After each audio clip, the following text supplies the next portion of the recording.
ਲਹਾਂ ਸੋ ਸੱਜਣ to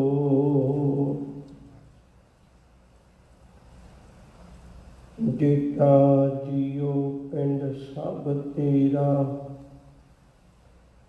ਤੂੰ ਅੰਤਰਜਾਮੀ ਪੁਰਖ ਭਗਵਾਨ ਦਾਸਨ ਦਾਸ ਕਹੈ ਜਨ ਨਾਨਕ ਜਿਹਾ ਤੂੰ ਕਰਾਹੀ ਤਿਹਾ ਹਉ ਕਰੀ ਵਖਿਆ ਦਾਸਨ ਦਾਸ ਕਹੈ ਜਨ ਨਾਨਕ ਜਿਹਾ ਤੂੰ ਕਰਾਹੀ ਤਿਹਾ ਹਉ ਕਰੀ ਵਖਿਆ ਧੰਨ ਵਾਹਿਗੁਰੂ ਸਾਹਿਬ ਜੀਓ ਜਿਹ ਸਿਮਰਤ ਗਤ ਪਾਈਐ ਇਹ ਪਜਰੇ ਤੈ ਮੀਤ ਕਹੋ ਨਾਨਕ ਸੁਨ ਰੇ ਮਨਾ ਔਦ ਘਟਤ ਹੈ ਨੀਤ ਜਿਹ ਸਿਮਰਤ ਗਤ ਪਾਈਐ ਤਿਹ ਪਜਰੇ ਤੈ ਮੀਤ ਕਹੋ ਨਾਨਕ ਸੁਨ ਰੇ ਮਨਾ ਔਦ ਘਟਤ ਹੈ ਨੀਤ। ਵਾਹਿਗੁਰੂ ਜੀ ਕਾ ਖਾਲਸਾ ਵਾਹਿਗੁਰੂ ਜੀ ਕੀ ਫਤਿਹ। ਪਿਛਲੇ ਦੇ ਸ਼ਲੋਕ ਵਿੱਚ ਗੁਰੂ ਤੇਗ ਬਹਾਦਰ ਸਾਹਿਬ ਜੀ ਨੇ ਦੋ ਬਚਨ ਬਖਸ਼ਿਸ਼ ਕੀਤੇ ਸਨ। ਨੰਬਰ 1, ਸਭ ਸੁਖ ਦਾਤਾ ਰਾਮ ਹੈ। ਦੂਜੀ ਗੱਲ, ਸਾਰੇ ਸੁੱਖਾਂ ਦੇਣ ਵਾਲਾ ਕੇਵਲ ਇੱਕੋ ਹੀ ਹੈ, ਦੂਸਰ ਨਾ ਹੀ ਕੋਈ। ਜਦੋਂ ਸਰਬ ਸੁੱਖਾਂ ਦੀ ਗੱਲ ਆਉਂਦੀ ਹੈ, ਜਿਹੜੀ ਸਾਡੀ ਸੋਚ ਹੈ ਉਹ ਸੀਮਾ ਵਿੱਚ ਹੈ। ਉਹ ਅੰਦਾਜ਼ਾ ਲਾ ਲੈਂਦੀ ਵੀ ਦੁਨੀਆ ਦੇ ਸਾਰੇ ਸੁੱਖਾਂ ਦਾ ਜ਼ਿਕਰ ਹੈ, ਕਿਉਂਕਿ ਸਾਡੀ ਸੋਚ ਇੱਥੋਂ ਤੱਕ ਹੈ। ਪਰ ਹਜ਼ੂਰ ਨੇ ਕਿਰਪਾ ਕੀਤੀ, ਕਹਿੰਦੇ ਕਿ ਸਰਬ ਸੁੱਖਾਂ ਤੋਂ ਬਾਹਰ ਇੱਕ ਤੈਨੂੰ ਹੋਰ ਸੁੱਖ ਜਿਹਦੇ ਤੱਕ ਤੇਰੀ ਸੋਚ ਨਹੀਂ ਜਾਣੀ, ਮੈਂ ਤੈਨੂੰ ਉਹ ਦੱਸਣਾ ਚਾਹੁੰਦਾ। ਉਹ ਕਿਹੜਾ ਹੈ? ਸਿਰ ਕਹਿੰਦੇ ਵੀ ਰੱਬ ਦੀ ਯਾਦ ਨਾਲ ਚੁਣਿਆ ਮਨੁੱਖ ਦੀ ਅਧਿਆਤਮਕ ਅਵਸਥਾ ਬਦਲ ਜਾਂਦੀ ਹੈ। ਉਹਦੀ ਹਾਲਤ ਐਸੀ ਬਣ ਜਾਂਦੀ ਹੈ ਜਿਹਦੇ ਉੱਤੇ ਕਿਸੇ ਚੀਜ਼ ਦਾ ਅਸਰ ਨਹੀਂ। ਉਹ ਰੱਬ ਵਰਗੇ ਬਣ ਜਾਂਦਾ ਹੈ, ਪਰਮੇਸ਼ਰ ਵਰਗੇ ਬਣ ਜਾਂਦਾ ਹੈ, ਜੀਵਨ ਮੁਕਤ ਹੋ ਜਾਂਦਾ ਹੈ। ਔਰ ਯਾਦ ਰੱਖਿਓ, ਜਿਹਨੂੰ ਜੀਵਨ ਮੁਕਤੀ ਇੱਥੇ ਮਿਲ ਗਈ ਉਹਨੂੰ ਹੀ ਮਾਲਕ ਨਾਲ ਮਿਲਾਪ ਹੋਣਾ ਹੈ। ਮੁਕਤ ਨਾਲ ਮੁਕਤ ਹੀ ਮਿਲ ਸਕਦਾ ਹੈ, ਮੁਕਤ ਨਾਲ ਕੈਦੀ ਕਿਵੇਂ ਮਿਲ ਸਕਦਾ ਹੈ? ਹਜ਼ੂਰ ਦੇ ਪਾਵਨ ਬਚਨ ਨੇ ਬੜੇ ਪਿਆਰੇ। ਮਾਲਕ ਜੀ ਅੱਖ ਤੇ ਕਹਿੰਦੇ, ਮੈਂ ਤੈਨੂੰ ਅੱਜ ਉਹ ਗੱਲ ਦੱਸਣੀ ਚਾਹੁੰਦਾ। ਸ਼ਬਦ ਬੜੇ ਧਿਆਨ ਨਾਲ ਸੁਣੋ। ਅੰਮ੍ਰਿਤ ਬਾਣੀ ਵਿੱਚ ਬਚਨ ਨੇ, ਮੈਂ ਵੇਖਿਓ ਰੀ ਉੱਚਾ ਮੋਹਨ ਸਭ ਤੇ ਉੱਚਾ, ਆਨ ਨ ਸਮਸਰ ਕੋ ਲਾਗੇ ਢੂੰਡ ਰਹੇ ਹਮ ਉੱਚਾ। ਮੈਂ ਬਹੁਤ ਲੱਭਿਆ ਪਰ ਮੇਰੇ ਰੱਬ ਵਰਗਾ, ਮੇਰੇ ਪਰਮੇਸ਼ਰ ਵਰਗਾ ਏਡਾ ਉੱਚਾ ਹੋਰ ਕੋਈ ਵੀ ਨਹੀਂ। ਉਹਦੀ ਬਰਾਬਰਤਾ ਕਰਨ ਵਾਲਾ ਕੋਈ ਵੀ ਨਹੀਂ। ਵੱਡਾ ਸਾਹਿਬ ਉੱਚਾ ਥਾਉ, ਉੱਚੇ ਉੱਪਰ ਉੱਚਾ ਨਾਉ, ਏਵਡ ਉੱਚਾ ਹੋਵੇ ਕੋਈ, ਜਿਸ ਉੱਚੇ ਕੋ ਜਾਣੇ ਸੋਈ। ਕੋਈ ਨਾ ਜਾਣੇ ਤੁਮਰਾ ਅੰਤ, ਰੋਜ਼ ਸ਼ਬਦ ਪੜ੍ਹਦੇ ਹੋ। ਕੋਈ ਨਾ ਜਾਣੇ ਤੁਮਰਾ ਅੰਤ, ਉੱਚੇ ਤੇ ਉੱਚਾ ਭਗਵੰਤ।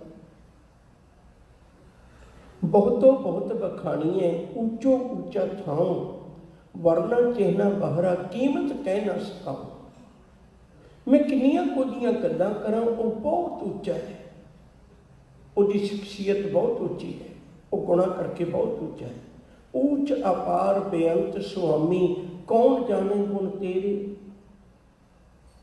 ਜੇ ਉਹ ਆਪ ਉੱਚਾ ਹੈ ਤੇ ਸਾਹਿਬ ਕਹਿੰਦੇ ਵੀ ਉਹਦਾ ਸਿਮਰਨ ਵੀ ਬਹੁਤ ਉੱਚਾ ਹੈ। ਇਹ ਸ਼ਬਦ ਵੀ ਤੁਹਾਨੂੰ ਯਾਦ ਹੈ, ਪ੍ਰਭ ਕਾ ਸਿਮਰਨ ਸਭ ਤੇ ਉੱਚਾ। ਉਹਦਾ ਸਿਮਰਨ ਸਭ ਤੋਂ ਉੱਚਾ ਹੈ। ਉਹਦੀ ਯਾਦ ਵਿੱਚ ਜੁੜਿਆ ਸਭ ਤੋਂ ਵੱਡੀ ਅਵਸਥਾ ਬਣ ਜਾਂਦੀ ਅਧਿਆਤਮਿਕ ਅਵਸਥਾ। ਪ੍ਰਭ ਕਾ ਸਿਮਰਨ ਸਭ ਤੇ ਉੱਚਾ। ਤੇ ਨਾਲ ਇੱਕ ਹੋਰ ਬਚਨ ਚੇਤੇ ਵਿੱਚ ਰੱਖ ਲਿਓ ਜੇ, ਸਾਹਿਬ ਜੀ ਆਖਦੇ ਨੇ ਜਿਸ ਨਾਮ ਹਿਰਦੈ ਤੂੰ ਸਭ ਤੇ ਉੱਚਾ। ਕਹਿੰਦੇ ਜਿਹਦੇ ਹਿਰਦੇ 'ਚ ਇਹੋ ਜਿਹਾ ਨਾਮ ਵਸ ਗਿਆ ਉਹ ਵੀ ਸਭ ਤੋਂ ਉੱਚਾ ਹੋ ਗਿਆ। ਉਹਦੇ ਅੰਦਰ ਵੀ ਉਹ ਰੱਬੀ ਗੁਣ ਆ ਗਏ ਤੇ ਉਹ ਸਭ ਤੋਂ ਉੱਚਾ ਹੋ ਗਿਆ। ਉਹਦੇ ਜੀਵਨ ਵਿੱਚ ਇਹ ਅਵਸਥਾ ਆ ਗਈ। ਹੁਣ ਜਿਹਦੇ ਅੰਦਰ ਸਾਨੂੰ ਬਹੁਤ ਵਾਰੀ ਇਹ ਗੱਲਾਂ ਪਤਾ ਨਹੀਂ ਲੱਗਦੀਆਂ। ਸਹਿਬਤੇ ਨੇ ਕਹਿੰਦੇ ਜਿਹਦੇ ਅੰਦਰ ਨਾਮ ਵਸ ਗਿਆ, ਜਿਹਦੇ ਅੰਦਰ ਰੱਬੀ ਗੁਣ ਵਸ ਗਏ, ਉਹਦੀ ਕਿਹੋ ਜਿਹੀ ਅਵਸਥਾ ਹੈ, ਉਹ ਕਿਹੋ ਜਿਹੀ ਉੱਚੀ ਅਵਸਥਾ ਦਾ ਮਾਲਕ ਬਣ ਗਿਆ। ਕੁਝ ਇੱਕ ਬਚਨ ਮੈਂ ਤੁਹਾਡੇ ਨਾਲ ਸਾਂਝੇ ਕਰਨੇ ਨੇ, ਬੜੀ ਤਵੱਜੋ ਦੇ ਕੇ ਸਮਝੋ। ਪਹਿਲੀ ਗੱਲ, ਹਜ਼ੂਰ ਆਖਦੇ ਨੇ ਕਹਿੰਦੇ ਉਹਦੇ ਅੰਦਰ ਪਰਮੇਸ਼ਰ ਨਿਰੰਕਾਰ ਦਾ ਨਾਮ ਵਸ ਗਿਆ, ਰੱਬੀ ਗੁਣ ਵਸ ਗਏ। ਹੁਣ ਕਿਸੇ ਦੀ ਮੁਤਾਜ਼ਗੀ ਨਹੀਂ, ਕਿਸੇ ਦਾ ਡਰ ਨਹੀਂ। ਅੰਮ੍ਰਿਤ ਬਾਣੀ ਦੇ ਬਚਨ, ਕਬੀਰ ਸੁਰਗ ਨਰਕ ਤੇ ਮੈਂ ਰਹੋ, ਸਤਿਗੁਰ ਕੇ ਪ੍ਰਸਾਦ, ਚਰਨ ਕਮਲ ਕੀ ਮੌਜ ਮੈਂ ਰਹੂੰ ਅੰਤ ਆਦ। ਕਹਿੰਦੇ ਮੈਂ ਤਾਂ ਸੁਰਗਾਂ ਦੀ ਵੀ ਨਰਕਾਂ ਦੀ ਵੀ ਪ੍ਰਵਾਹ ਛੱਡ ਦਿੱਤੀ। ਇੱਕ ਹੋਰ ਬਚਨ ਹੈ ਰਵਿਦਾਸ ਜੀ ਮਹਾਰਾਜ ਦਾ, ਉਹ ਕਹਿੰਦੇ ਦੁਨੀਆ ਦੇ ਵਿੱਚ ਬੜੀ ਚਰਚਾ ਚਿੱਤਰਗੁਪਤ ਦੀ, ਲੋਕ ਬੜੇ ਡਰਦੇ ਨੇ ਉਹਦੇ ਤੋਂ। ਕਹਿੰਦੇ ਕਿ ਮੈਂ ਉਹਨੂੰ ਵੀ ਕਹਿ ਦਿੱਤਾ ਵੀ ਭਲਿਆ ਮੈਂ ਤਾਂ ਰੱਬ ਦੇ ਨਾਮ ਨਾਲ ਜੁੜ ਗਿਆ, ਮੈਨੂੰ ਤੇਰੀ ਕੋਈ ਪਰਵਾਹ ਨਹੀਂ। ਔਰ ਵਾਰ ਪਾਰ ਕੇ ਜਾਨੀਆਂ ਲਿਖਿਓ ਆਲ ਪਤਾਲ, ਮੋਹੇ ਜਮ ਡੰਡ ਨਾ ਲੱਗੀ ਤਦੀ ਦੇ ਸਰਬ ਜੰਜਾਲ। ਜਿਹੜੀਆਂ ਗੱਲਾਂ ਤੂੰ ਕਰਨਾ ਮੈਂ ਉਹ ਜੰਜਾਲ ਹੀ ਛੱਡ ਦਿੱਤੇ। ਮੈਂ ਤਾਂ ਮਾਲਕ ਦੇ ਚਰਨਾਂ ਵਿੱਚ ਜੁੜ ਗਿਆ। ਕਿੱਡੀ ਪਿਆਰੀ ਅਵਸਥਾ ਬਣ ਗਈ। ਉਹਦੇ ਜੀਵਨ ਵਿੱਚ ਕੋਈ ਮੁਤਾਜ਼ਗੀ ਨਹੀਂ। ਇੱਕ ਸ਼ਬਦ ਹੋਰ ਖਿਆਲ ਵਿੱਚ ਰੱਖਿਓ, ਸਤਿਗੁਰੂ ਆਖਦੇ ਨੇ, ਕਹਿਣ ਲੱਗੇ ਮਾਲਕ ਜੀ ਮੇਰੇ 'ਤੇ ਕਿੱਡੀ ਵੱਡੀ ਕਿਰਪਾ ਹੋਈ ਜਿਸ ਦਿਨ ਮੈਂ ਤੇਰੇ ਨਾਮ ਨਾਲ ਜੁੜ ਗਿਆ। ਜਿਨ੍ਹਾਂ ਬਾਤ ਕੋ ਬਹੁਤ ਅੰਦੇਸ਼ਰ ਹੋ, ਜਿਨ੍ਹਾਂ ਗੱਲਾਂ ਦਾ ਬੜਾ ਹੀ ਡਰ ਲੱਗਿਆ ਰਹਿੰਦਾ ਸੀ, ਹਰ ਵਕਤ ਪਲ ਪਲ ਤੇ ਡਰਦਾ ਸੀ। ਜਿਨ੍ਹਾਂ ਬਾਤ ਕੋ ਬਹੁਤ ਅੰਦੇਸ਼ਰੋ ਤੇ ਮਿਟੇ ਸਭ ਗਿਆ, ਸਾਰੀਆਂ ਖਤਮ ਹੋ ਗਈਆਂ, ਮੈਨੂੰ ਹੁਣ ਕੋਈ ਡਰ ਨਹੀਂ। ਸਹਿਜ ਸੈਨ ਅਰ ਸੁਖਮਨ ਨਾਰੀ ਊਂਦ ਕਮਲ ਵਿਕਸਿਆ। ਮੇਰੇ ਜੀਵਨ ਵਿੱਚ ਸਹਿਜ ਆ ਗਿਆ, ਮੇਰੇ ਅੰਦਰੋਂ ਇੱਕ ਅਧਿਆਤਮਿਕ ਖੁਸ਼ੀ ਪ੍ਰਾਪਤ ਹੋ ਗਈ। ਮੈਨੂੰ ਹੁਣ ਚੀਜ਼ਾਂ ਵਿੱਚੋਂ ਖੁਸ਼ੀ ਲੱਭਣ ਦੀ ਲੋੜ ਨਹੀਂ ਪੈਂਦੀ, ਮੈਨੂੰ ਰੱਬੀ ਖੁਸ਼ੀ ਪ੍ਰਾਪਤ ਹੋ ਗਈ। ਸਹਿਜ ਸੈਨ ਅਰ ਸੁਖਮਨ ਨਾਰੀ ਊਂਦ ਕਮਲ ਵਿਕਸਿਆ। ਦੇਖੋ ਚਰਚ ਭਇਆ, ਕਹਿੰਦੇ ਦੇਖੋ ਇੱਕ ਅਜੀਬ ਕੌਤਕ ਵਰਤਿਆ। ਜੈ ਠਾਕੁਰ ਕੋ ਸੁਣਤ ਆਗਾਧ ਬੋਧ, ਸੋ ਹਿਰਦੈ ਗੁਰ ਦਿਆ। ਜਿਹਨੂੰ ਲੋਕ ਸੋਚਦੇ ਸਨ ਵੀ ਰੱਬ ਦੇ ਪਕੜ ਵਿੱਚ ਹੀ ਨਹੀਂ ਆਉਂਦਾ, ਰੱਬ ਦਾ ਮਿਲਾਪ ਹੀ ਨਹੀਂ ਹੋ ਸਕਦਾ, ਕਹਿੰਦੇ ਮੈਨੂੰ ਮੇਰੇ ਗੁਰੂ ਨੇ ਮੇਰੇ ਅੰਦਰੋਂ ਹੀ ਦਿਖਾ ਦਿੱਤਾ। ਮੈਨੂੰ ਭਟਕਣ ਦੀ ਲੋੜ ਹੀ ਨਹੀਂ ਪਈ, ਮਾਲਕ ਨੇ ਅੰਦਰੋਂ ਹੀ ਦਿਖਾ ਦਿੱਤਾ। ਇਹੋ ਜਿਹੀ ਆਤਮਿਕ ਅਵਸਥਾ ਬਣ ਗਈ। ਸਾਹਿਬ ਦਾ ਪਾਵਨ ਵਚਨ ਹੈ, ਹਜ਼ੂਰ ਆਖਦੇ ਨੇ ਕਹਿੰਦੇ ਜੋਏ ਦੂਤ ਮੋਹੇ ਬਹੁਤ ਸੰਤਾਵਤ। ਜਿਹੜੇ ਪੰਜ ਵਿਕਾਰ ਹਰ ਵਕਤ ਹੀ ਮੈਨੂੰ ਸਤਾਉਂਦੇ ਰਹਿੰਦੇ ਸੀ, ਮੈਂ ਹਰ ਵਕਤ ਹੀ ਸੁਚੇਤ ਹੋਇਆ ਰਹਿੰਦਾ ਸਾਂ। ਕਿਤੇ ਕਾਮ ਨਾ ਲੁੱਟ ਜਾਏ, ਕਿਤੇ ਕ੍ਰੋਧ ਨਾ ਲੁੱਟ ਜਾਏ, ਲੋਭ ਮੋਹ ਹੰਕਾਰ ਨਾ ਲੁੱਟ ਜਾਏ। ਕਹਿਣ ਲੱਗੇ ਹੁਣ ਮਾਲਕ ਦੀ ਏਡੀ ਵੱਡੀ ਕਿਰਪਾ ਹੋਈ ਹੈ, ਏਡੀ ਵੱਡੀ ਰਹਿਮਤ ਵਰਸੀ ਹੈ ਮੇਰੇ ਦੇ ਉੱਤੇ। ਕਹਿਣ ਲੱਗੇ ਮੇਰੇ ਜੀਵਨ ਵਿੱਚੋਂ ਉਹ ਵਿਕਾਰ ਜਦੋਂ ਬਿਲਕੁਲ ਅਸਰ ਛੱਡ ਹੀ ਗਏ, ਹੁਣ ਉਹਨਾਂ ਦੀ ਕੋਈ ਬਾਤ ਨਹੀਂ ਚੱਲਦੀ। ਜੋਏ ਦੂਤ ਮੋਹੇ ਬਹੁਤ ਸੰਤਾਵਤ ਤੇ ਭਿਆਨਕ ਭਇਆ। ਜਿਹੜੇ ਮੈਨੂੰ ਡਰਾਉਂਦੇ ਸੀ ਮੇਰੇ ਕੋਲ ਡਰਨ ਲੱਗ ਪਏ, ਤੇ ਭਿਆਨਕ ਭਇਆ ਮੇਰੇ ਕੋਲ ਡਰਨ ਲੱਗ ਪਏ। ਤੇ ਮੈਨੂੰ ਪਤਾ ਕੀ ਕਹਿੰਦੇ ਨੇ, ਉਹ ਮੈਨੂੰ ਕਹਿੰਦੇ ਨੇ, ਕਹਿੰਦੇ ਮਾਲਕ ਦੇ ਚਰਨਾਂ ਵਿੱਚੋਂ ਸਾਨੂੰ ਬਚਾ ਲੈ। ਕਰੇ ਬੇਨਤੀ, ਮੇਰੇ ਕੋਲ ਬੇਨਤੀ ਕਰਦੇ ਉਹਨੂੰ ਵਿਕਾਰ। ਇਹ ਅਧਿਆਤਮਿਕ ਅਵਸਥਾ ਹੈ ਰੱਬ ਦਾ ਨਾਮ ਜਪਣ ਵਾਲੇ ਦੀ। ਮਾਲਕ ਜੀ ਆਖਦੇ ਨੇ, ਕਹਿੰਦੇ ਕਰੇ ਬੇਨਤੀ ਰਾਖ ਠਾਕੁਰ ਤੇ ਹਮ ਤੇਰੀ ਸ਼ਰਨਿਆ। ਅਸੀਂ ਤੇਰੀ ਸ਼ਰਨ ਵਿੱਚ ਰਹਿੰਦੇ ਹਾਂ, ਤੂੰ ਕਿਰਪਾ ਕਰ ਸਾਨੂੰ ਮਾਲਕ ਦੀ ਕਰੋਪੀ ਤੋਂ ਬਚਾ ਲੈ। ਯਾਦ ਰੱਖਿਓ ਜੀ, ਜਿਹੜਾ ਰੱਬ ਦੇ ਨਾਮ ਨਾਲ ਜੁੜ ਜਾਂਦਾ ਨਾ, ਇਹੋ ਹੀ ਕਾਰਨ ਹੈ ਸੰਸਾਰ ਉਹਨਾਂ ਦੇ ਨਾਮ ਤੋਂ ਸੇਧ ਲੈਂਦਾ ਹੈ, ਕਿਉਂਕਿ ਉਹਨਾਂ ਦੇ ਜੀਵਨ ਵਿੱਚ ਵਿਕਾਰ ਵੀ ਅਸਰ ਨਹੀਂ ਪਾਉਂਦੇ। ਕੋਈ ਵੀ ਬੰਦਾ ਨਹੀਂ ਮਾਂ ਦੇ ਪੇਟੋਂ ਜਨਮ ਲੈਣ ਵਾਲਾ ਇਹ ਆਸ ਰੱਖਦਾ ਮੇਰਾ ਨਾਮ ਬਦਨਾਮੀ ਨਾਲ ਲਿਆ ਜਾਵੇ। ਉਹ ਚਾਹੁੰਦਾ ਮੇਰਾ ਨਾਮ ਚੰਗੇ ਢੰਗ ਨਾਲ ਦੁਨੀਆ 'ਚ ਲਿਆ ਜਾਵੇ, ਪਰ ਬਦਨਾਮੀ ਕਿਉਂ ਹੋ ਜਾਂਦੀ ਹੈ? ਕਿਉਂਕਿ ਵਿਕਾਰਾਂ ਦੀ ਗੁਲਾਮੀ ਸਾਡੇ ਕੋਲੋਂ ਕਰਮ ਇਸੇ ਕਰਵਾ ਬੈਠਦੀ ਹੈ, ਜਿਹਦੇ ਪਿੱਛੋਂ ਝੋਲੀ 'ਚ ਕੇਵਲ ਪਛਤਾਵਾ ਹੁੰਦਾ ਹੈ। ਹਰ ਕੁਕਰਮ ਦਾ ਅੰਤ ਪਛਤਾਵਾ ਹੁੰਦਾ ਹੈ। ਤੇ ਕੁਕਰਮ ਬੰਦਾ ਪਾਪ ਕਰੇ ਪੰਚਾਂ ਕੇ ਵਾਸਰੇ, ਵੈਸੇ ਤਾਂ ਕੋਈ ਵੀ ਨਹੀਂ ਕਰਦਾ। ਤੀਰਥ ਨਾਏ ਕਹੇ ਸਭ ਉਤਰੇ, ਇਹਨਾਂ ਦੇ ਅਧੀਨ ਹੋ ਕੇ ਪੰਜ ਵਿਕਾਰ ਵੀ ਦੂਰ ਹੋ ਗਏ। ਹਜ਼ੂਰ ਦਾ ਬਚਨ ਹੈ ਬੜਾ ਪਿਆਰਾ, ਮਾਲਕ ਜੀ ਆਖਦੇ ਨੇ, ਕਹਿੰਦੇ ਹੁਣ ਤੇ ਜਿਹੜੀ ਮਾਇਆ ਦਿਨ ਰਾਤ ਲੋਕਾਂ ਨੂੰ ਭੜਕਾ ਰਹੀ ਸੀ, ਉਹ ਮਾਇਆ ਵੀ ਹੱਥ ਜੋੜ ਕੇ ਖਲੋ ਗਈ। ਸਾਧੂ ਕੇ ਠਾਡੀ ਦਰਬਾਰ, ਸ਼ਰਨ ਤੇਰੀ ਮੋਕੋ ਨਿਸਤਾਰ। ਮੈਨੂੰ ਕਹਿਣ ਲੱਗੀ ਮੈਂ ਤੇਰੀ ਸ਼ਰਨ ਆ ਗਈ ਹੈ, ਤੂੰ ਮੇਰੀ ਵੀ ਬੇੜੀ ਪਾਰ ਕਰ ਦੇ। ਇਹ ਵਾਲਾ ਸੁੱਖ ਦੂਸਰ ਨਹੀਂ ਕੋਈ, ਇਹ ਵਾਲਾ ਸੁੱਖ ਇਹ ਕਿਤੋਂ ਵੀ ਨਹੀਂ ਮਿਲਣਾ। ਤੈਨੂੰ ਭੁਲੇਖਾ ਹੋ ਸਕਦਾ ਹੈ ਸ਼ਿਵ ਜੇ ਤੂੰ ਸੋਚੇ ਆਪਣੇ ਮਨ ਵਿੱਚ ਪੈਰੋਂ ਊਚ ਸੀਤ ਦਾ ਧਾਵੈ, ਖਰਵਾਨ ਉਹ ਸ਼ਾਰ ਉਡਾਵੈ, ਹੋਂ ਤੋਂ ਏਕ ਰਮਈਆ ਲੈਹੂੰ, ਆਨ ਦੇ ਬਦਲਾਵਨ ਦੇਹੂੰ। शिव शिव करते जो नर त्यावै, बढ़त चरे डोरू टमकावै, महामाई की पूजा करे, नर से नार होई को तरे। तू कहियत ही आद भवानी, मुक्त की बरिया कहाँ छपानी। गुरमत राम नाम बहु मीठा, प्रणवै नामा इਉਂ कहे गीता। इन्हां दे विचों तां किसी ने मुक्ति ना पाई ਜਿਹੜੇ ਇਹਨਾਂ ਦੀ ਇਬਾਦਤ ਕਰਦੇ ਸਨ। ਆਵੇਂ ਤੈਨੂੰ ਦੱਸਾਂ, ਜਿਨ੍ਹਾਂ ਨੇ ਨਾਮ ਜਪਿਆ ਉਹਨਾਂ ਨੇ ਕਿਹੜੀ ਅਵਸਥਾ ਪ੍ਰਾਪਤ ਕਰ ਲਈ। गोविंद गोविंद गोविंद संग नाम देव मन लीना, आठ दाम को शिपर होयो डाखीना। बोलना तरना त्याग के प्रीत चरण कबीरा, नीच कुला चौराहरा भयो गुणी गहीरा। रविदास कवंता ढोर नीतन त्यागी माया, प्रगट होआ साध संग हर दर्शन पाया। सैन नाई बुतकारिया वो घर घर सुनिया, हृदय वसिया पार ब्रह्म भगता में गणिया। ए बिट सुन के जाट रो, उठ भगती लागा, मिले प्रतख गुसाइयां धन्ना वडभागा। बड़े लोग देहधारी डेरे खोल के बैठे होणगे, बड़े तुहानू नाम दीयां गल्लां करन वाले होणगे, पर सतगुरु दे प्यार वालिओ अज दे बचन नूं घुट के पल्ले बन लिओ। पहले श्लोक विच सी सारे सुखां दा दाता केवल एक परमेश्वर, उस तो बिना हुण कोई भी दूत। अज दे श्लोक विच है जय सिमरत गत पाई है। कहते पदार्थ देने वाले तो बड़े लोग मिल जाएंगे, तेनों बड़े लोग मिल जाएंगे। हो सकता कोई अरदास करे बई मैं तेरे घर लड़कियां ने, लड़के भी अरदास कर देने, तेरे कारोबार नहीं चलता, मैनू हाथ दिखा, मैं कोई वसीला बना देना। बड़े लोग ने धागे टबीट मुंदरियां किन्नों कुछ अपने मलोड़ जी फिरते ने। हजूर कहने दूसर नहीं ने कोई, मैं तेन दस के आया सी पुत्र वे आ चेते रखी जय सिमरत गत पाइए। हालत तेरी अध्यात्मक हालत तेरी चंगी बन जाए, इहो जी गल केवल रब को ही मिलती है। ये उहदे नाम विच ही ताकत है। एक वचन होर कहना चाहुंदा, तवज्जो दे के समझिओ। एक कबीर साहिब दा है, मैं पहलों ही छोटी जी विचार तुहाडे नाल साझी करना ताकि गल पकड़ विच आ जाए। इंडिया की धरती ते एक बड़ी पवित्र पुरी मनी जाती है, बनारस, कांची, वाराणसी, ये कई नाम है। शिवपुरी, महाशमशान, ये सारे इसे के नाम। इनू शिव जी की नगरी भी कहा जाता है। और याद रखियो, इस बनारस की धरती विच ही कबीर साहिब दा ते रविदास जी का जन्म होया सी।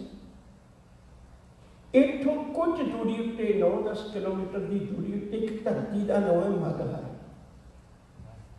इहदा भी दूजा नाम हड़ंबा है। इको थान के दो नाम ने, मगहर ते हड़ंबा। हुणे उन्होंने प्रगट किया होया है, सनातनी धर्म वाले बिल्परवादी सोच ने प्रगट किया होया है भी जेड़ा बंदा हड़ंबे मर जाए, मगहर मर जाए, वो खोते की लोन च पैंदा है। ਜਿਹੜਾ ਬੰਦਾ ਬਨਾਰਸ ਵਿੱਚ ਮਰ ਜਾਏ ਤੇ ਉਹ ਭਾਵੇਂ ਕਿਹੋ ਜਿਹਾ ਹੀ ਹੋਵੇ, ਸਿੱਧਾ ਮੁਕਤ ਸਵਰਗ ਨੂੰ ਜਾਂਦਾ। ਹੁਣ ਦੇਖੋ ਰੱਬ ਤੇ ਕਿੱਡਾ ਭਰੋਸਾ ਹੋਏਗਾ। ਅਸੀਂ ਵੀ ਭਰਮਾਂ 'ਚ ਪੈ ਜਾਂਦੇ ਹਾਂ ਨਿੱਕੀ ਜਿਹੀ ਗੱਲ ਸੁਣ ਕੇ ਕਿਸੇ ਦੀ। ਕਬੀਰ ਸਾਹਿਬ ਦਾ ਰੱਬ ਤੇ ਕਿੱਡਾ ਵੱਡਾ ਯਕੀਨ ਹੋਵੇਗਾ। ਉਹਨਾਂ ਨੇ ਜ਼ਿੰਦਗੀ ਦਾ ਬਹੁਤਾ ਲੰਮਾ ਸਮਾਂ ਬਨਾਰਸ ਵਿੱਚ ਗੁਜ਼ਾਰਿਆ। ਕਿਸੇ ਤਰ੍ਹਾਂ ਹੜੰਬੇ ਗਏ, ਮਗਹਰ ਗਏ, ਉੱਥੇ ਜਾ ਕੇ ਵੀ ਦੇਖਿਆ।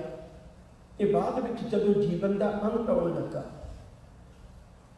ਇਹ ਯਾਦ ਰੱਖਿਓ, ਉਹਨਾਂ ਨੇ ਕਾਂਸ਼ੀ ਨੂੰ ਛੱਡ ਕੇ ਮਗਹਰ ਵਿੱਚ ਚਲੇ ਗਏ, ਹੜੰਬੇ ਵਿੱਚ ਚਲੇ ਗਏ। ਜੀਵਨ ਦੇ ਸਵਾਸ ਉੱਠੇ ਤੇ ਅੱਗੇ। ਹੁਣ ਹੈਰਾਨੀ ਦੀ ਗੱਲ ਇਹ ਹੈ ਭਈ ਕਬੀਰ ਸਾਹਿਬ ਨੇ ਸ਼ਬਦ ਰੱਬ ਤੇ ਭਰੋਸਾ ਕਿੱਡਾ ਵੱਡਾ ਭਰਮ ਜਾਲ ਤੋੜ ਕੇ ਰੱਖ ਦਿੱਤਾ। ਇਹ ਹੈ ਮਾਲਕ ਤੇ ਯਕੀਨ, ਇਹ ਹੈ ਅਧਿਆਤਮਿਕ ਅਵਸਥਾ। ਲੋਕਾਂ ਨੇ ਬਣਾਏ ਨਰਕ ਸਵਰਗਾਂ ਦੀ ਵੀ ਕੋਈ ਪਰਵਾਹ ਨਹੀਂ। ਸ਼ਬਦ ਮੈਂ ਤੁਹਾਡੇ ਨਾਲ ਸਾਂਝਾ ਕਰਨਾ ਚਾਹੁੰਦਾ, ਉਹਨੂੰ ਧਿਆਨ ਨਾਲ ਸੁਣੋ।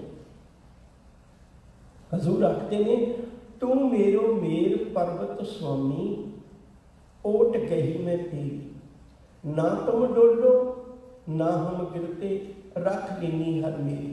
अब तब जब कब तू ही हम तो प्रसाद सुखी सदगी, तेरे भरोसे मगहर बसियो। हुण कंसी बची आई, कहने मैं तो तेरे भरोसे ते रहा। मैनू दोनों दे विच इक्को ही लग्या, मैनू दोनों विच कोई फर्क नहीं लग्या। पहले दर्शन मगहर पायो, फिर कंसी बची आई। कह लगी मैं फिर आप कंसी विच भी उवें तकिया, उन्हें मगहर विच तकिया। जैसा मगहर तैसी कंसी, हम एक कर जानी। हम निर्धन जियो एक धन पाया, मरते फूट घुमानी। कहते मैं तो आ रब का धन पाया, मैनू दोनों धरतियां ते इक्को जिहा रब लगता है, मैनू फर्क नहीं लगता। मरते फूट घुमानी, करे घुमान चुबे तिस सूड़ा, को काटन को नाही। अजय सो चोब को बिलद बिलदाते, नरके घोर पचाही। कवन नरक क्या सुर्ग विचारा, संतन दो राधे। हम काहू की कान न कटते, अपने गुर प्रसादे। अब तो जाए चढ़े सिंहासन, मेरे है सारंग पानी। राम कबीरा एक भय है, कहू न सकै पछानियो। केड़े नरकों स्वर्गां दी गल करना है। मैं तो रब दे कोल बैठा, मैनू कोई परवाह नहीं। हुण मैं तो रब दे विच अभेद हो गया। ये वाली अवस्था जिउंदियां जी माया गलत ना काम करवा सके, जिउंदियां जी बेकार अपनी गुलामी ना करवा सके, जिउंदियां जी मैनू किसी चीज़ की मुखादगी ना होवे। इहनूं कहंदे जीवन मुक्ते रब दे नाम विचों मिलना है। आओ शब्द नूं विचारीए। बड़ी प्यारी दात सतगुरु ने बख्शिश की। कह लगे मरण तो बाद दीयां गल्लां छड्ड, तू जिउंदियां जी अपने आप नूं सोच, तेरी अवस्था की है। जे माया तेरे कोल पाप करवा सकती है, जे विकारां दे अधीन होया, जे निंदा दे अधीन होया, जे ईर्खा दे अधीन होया, तू किसी नाल बुरा कर्म कर सकना है, तो समझ लवी तू जिन्नी मर्जी बाणी पढ़ना भावें, पर तेनू अध्यात्मक अवस्था होनी मिली है। जे सिमरत गत पाई है, पदार्थों नहीं तो तू कईयां नूं जप सकना है। कल भी बचन आए सन, इच्छा पूर्वक सर्व सुख दाता हर, जाके वस है काम तेना। मिठ मनी जाती भी काम तेन गां दे कोल बैठ के ਜਿਹੜੀ भी कामना करोगे पूरी हो जाती। कहते कामना तो पूरी हो सकती, तेरी हो जाए, पर गां मुक्त नहीं कर सकती। गौ ब्राह्मण को कर लाभो, गोबर तर न जाई। धोती टिक्का तै जप माली, धान मलेशा खाई। छोड़ी ले पखंडा, नाम ले जाए तरंदा। उन्हें एक प्रगट की हुई सी भी जे तुसी थां पवित्र करनी है ना, गां दा पेशाब ते गां दा गोहा उहदा लेपन कर दिओ, हर उठों जिहड़ी औकड़ खत्म हो जाती है। तां ही लोग गोहे का पोचा दिया करते सन। सतगुरु कहण लगे भलिया जिहड़ी गां खुद पार होण लगिया टैक्स दे के जाती है, ते वो गां मैनूं की पार करेगी। तू ये गल दस भी रब के नाम से कितने टैक्स लगता है, वो दस मैं जी तेरी गां से तो टैक्स लगता है ना, पर मैनू रब के नाम से दस कितने टैक्स लगता है। हजूर ने कितनी प्यारी दात बख्शिश की, जे सिमरत गत पाई है, जिसकी इबादत करिया तो माया की पकड़ विचों, विकारां की पकड़ विचों, ईर्खा की पकड़ विचों, लोक लाज की पकड़ विचों निकल के जिउंदियां जी अपना जीवन एक बादशाही वांग गुजार सकता उन्हें। तें भज रे तैं मीत, मैं तेनों कहना उहदी इबादत कर, उन्होंने भज, उन्होंने सिमर, उन्होंने चेते कर, उन्होंने याद कर, उस रब नाल जुड़। अगे जाके जिक्र आएगा, मैं उदों भी तुहाडे नाल साझ पावांगा। कैसी गुरु की कला है, जिस दिन गुरु ग्रंथ साहिब की रबता होंदी है उस दिन भी कदा रब का ना है। मूल मंत्र पढ़ते हो ना, एक ओंकार सतनाम करता पुरख निरभाओ निर्वैर अकाल मूर्त अजूनी सैभंग गुर प्रसाद, केवल रब दीयां गल्लां। जिस दिन गुरु तेग बहादुर साहब जी का तुसी आखिरी श्लोक पढ़ोगे, शुरुआत रब तो की नाल लेके आए गुरु जी सारे राह, ते अखीरला श्लोक 57वां श्लोक, उहदे च भी नानक नाम नहीं है। 57 श्लोक ने, 56 श्लोकां च नानक नाम है। जिहड़ा 57वां श्लोक है, गुरु जी कहने लगे, पुत जिहड़े रब दी मैं गल समझाउण तुरिया सी ना, राम नाम उर मैं गए हो जाके सम नहीं कोई, जय सिमरत संकट मिटे दर्श तुहारो होए। कहते पुतवे मैं चाहना तू किते गुरु कोल बिना रुकिया रवी, गुरु कोलों दात लेके रब तक पहुंच जाए, परमेश्वर तक पहुंच जाए, निरंकार तक पहुंच जाए। ते भज रे तैं मीत, उहदी इबादत कर जिन्होंने उहदे ते भरोसा कदे नहीं डोलदे, उन्होंने कदे फिक्र नहीं। कबीर साहब का एक वचन होर कहना चाहना, कबीर साहब आखते ने, कहते भलिया तो तेनों फर्क है,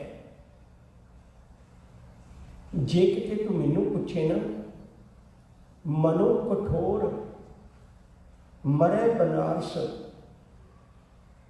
जिहदा मन कठोर है कदे रब नूं याद ही नहीं किया, वो भावें बनारस विच भी मर जाए। तू कहना ना भी बनारस विच श्वास त्यागिया रब मिलता है। मैं पूछना चाहना जो सारी जिंदगी कठोर मन रहा है, मनो कठोर मरे बनारस, नरक न पंचिया जाई, हर का संत मरे हड़ंबे तो सगली सैन कराई। रब का प्यारा तो मग हर हड़ंबे च भी मर जाए, वो लोगों भी तार जाएगा, होरां नूं भी राह दस जाएगा। तो भावें मन का कठोर बनारस विच भी मर जाए, वो मुक्त नहीं होना। तेन भुलेखा इत्थे थां का झगड़ा नहीं है, इत्थे किरदार की गल है। तेरा किरदार किहो जिहा है?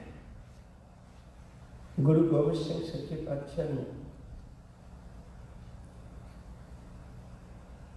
बहादुर शाह की एक बेनती आई सी भाई नंद लाल सिंह जी के द्वारा, साडी मदद करो, पिता मेरा चढ़ाई कर गया औरंगजेब, साडे भरावां विच जंग हो रही है तख्त लई, मैं चाहुंदा दोबारे तख्त ते ओहा जाना बैठ जाए जिहो जिहा मेरा पिता सी वो कहर करदा सी। मनुखता नूं सौखा साह आवे, मैं मनुखता दे काम करां, मेरी मदद करो।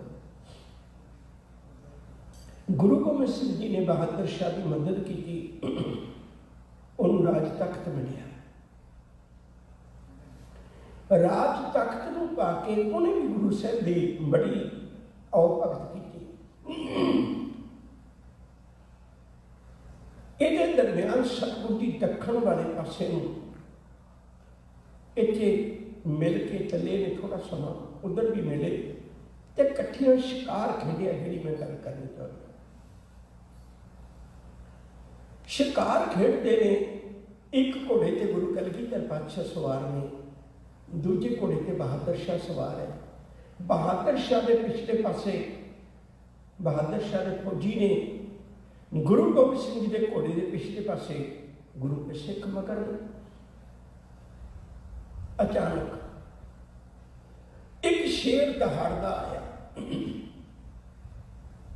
ਜਿਹੜੇ जंगलों शेर रहते हैं उन्होंने हौसले बड़े खुले होते हैं।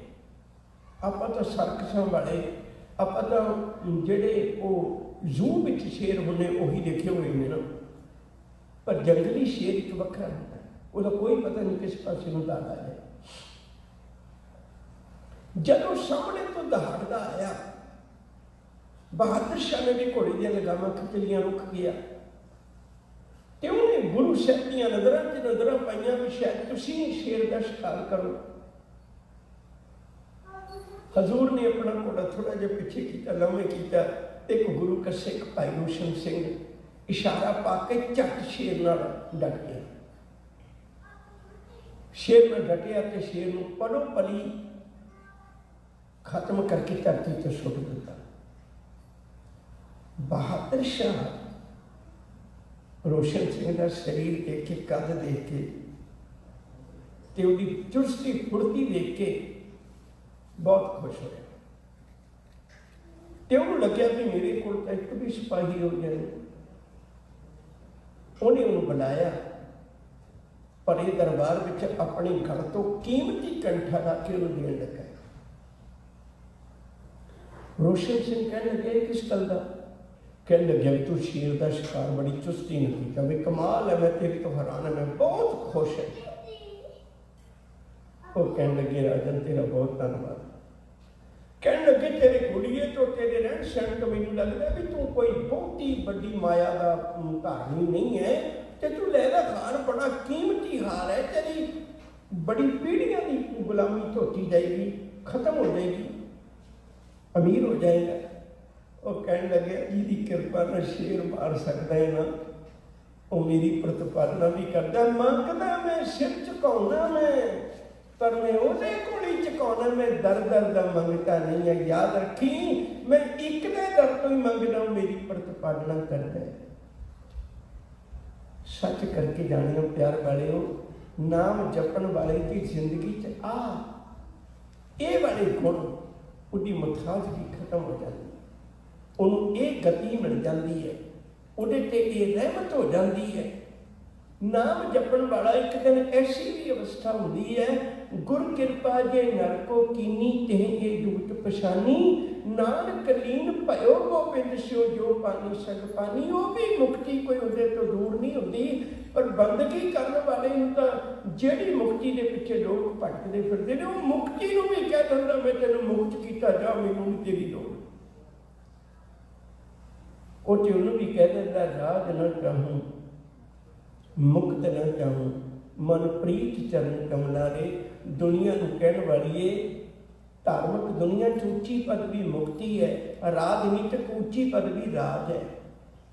मैनू राज भी नहीं चाहिए, मैनू मुक्ति भी नहीं चाहिए, मैनू तो गुरु का प्यार चाहिए। जे सिमरत गत पाई है तिह भजरी तै मीत, कहो नानक सुन रे मना औद घट है नीत। नीत नित एक गल चेता रखे, बस कह के आप समाप्ति वाले पास में।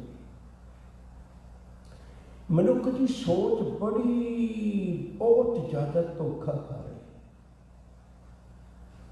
वो की बंदा धन दौलत नूं वधदी देख के, मैं एक घर सी हुण दो ले ले, उन्होंने देख के परिवार नूं देख के सब कुछ नूं देख के सोची जाता भी मैं तो बड़ा हो रहा,